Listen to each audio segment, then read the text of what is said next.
യോഗിനി ഏകാദശിയിൽ വിഷ്ണുവിൻ്റെ അവതാരമായ നാരായണനെയാണ് ആരാധിക്കുന്നത്. യോഗിനി ഏകാദശി വ്രതം ആചരിക്കുന്നത് തങ്ങളുടെ ജീവിതത്തിൽ സന്തോഷവും സമൃദ്ധിയും കൈവരും എന്ന് വിഷ്ണു ഭക്തർ വിശ്വസിക്കുന്നു.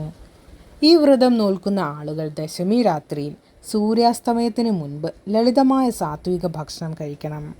അടുത്ത ദിവസം കുളിച്ച ശേഷം ഭക്തർ ഉപവാസം നോൽക്കണം.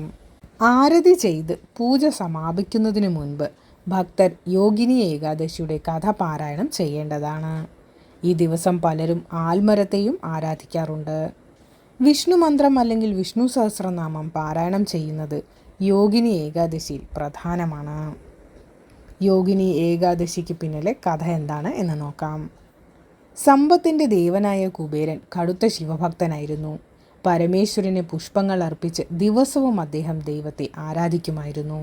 അദ്ദേഹത്തിന് ഹേമൻ എന്നൊരു തോട്ടക്കാരനുണ്ടായിരുന്നു.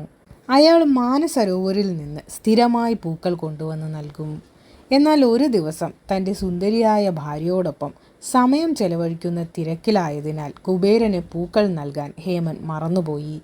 ഇതിൽ കുപിതനായ കുബേരൻ ഹേമനെ കുഷ്ഠരോഗിയാകട്ടെ എന്ന് ശപിക്കുകയും ഭാര്യയിൽ നിന്ന് അകന്നു നിൽക്കാൻ കൽപ്പിക്കുകയും ചെയ്തു.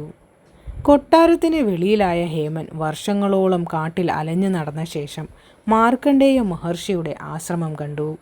ഹേമൻ്റെ കഥ കേട്ട ശേഷം യോഗിനി ഏകാദശി വ്രതം ആചരിക്കാൻ മാർക്കണ്ഡേയൻ ഉപദേശിച്ചു. ഹേമൻ പൂർണ്ണ ഭക്തിയോടെ നോമ്പനുഷ്ഠിക്കുകയും ഭഗവാൻ വിഷ്ണുവിനോട് പ്രാർത്ഥിക്കുകയും ചെയ്തു.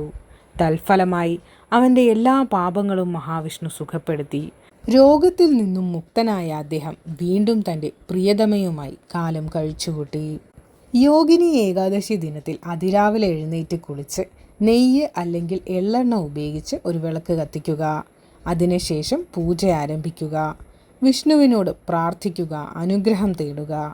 വിഷ്ണുവിന് വെള്ളം, പുഷ്പങ്ങൾ, സുഗന്ധദ്രവ്യങ്ങൾ, ധൂപവർഗം, നൈവേദ്യം എന്നിവ അർപ്പിച്ച് ഓം നമോ ഭഗവതേ വാസുദേവായ എന്ന് ചൊല്ലുക.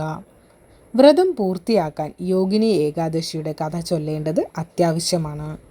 തുടർന്ന് ആരതി നടത്തുകയും പ്രസാദം എല്ലാവർക്കും നൽകുകയും ചെയ്യുക. യോഗിനി ഏകാദശിയുടെ തലേ ദിവസം ജീവകാരുണ്യ പ്രവർത്തനങ്ങൾ നടത്തുന്നത് വളരെ പ്രതിഫലദായകമായി കണക്കാക്കപ്പെടുന്നു. ബ്രാഹ്മണർക്ക് ഭക്ഷണവും വസ്ത്രവും പണവും ദാനം നൽകുക. വ്രതമെടുക്കുന്നവർ രാത്രി ഉറങ്ങാൻ പാടില്ല. മഹാവിഷ്ണുവിനെ പ്രീതിപ്പെടുത്തുന്നതിനായി മുഴുവൻ സമയവും മന്ത്രങ്ങൾ ചൊല്ലണം. യോഗിനി ഏകാദശി വ്രതം നോൽക്കുന്നയാൾ അവരുടെ ഭൂതകാലത്തെയും വർത്തമാനകാലത്തെയും പാപങ്ങളിൽ നിന്ന് മുക്തനാക്കും എന്നാണ് വിശ്വാസം.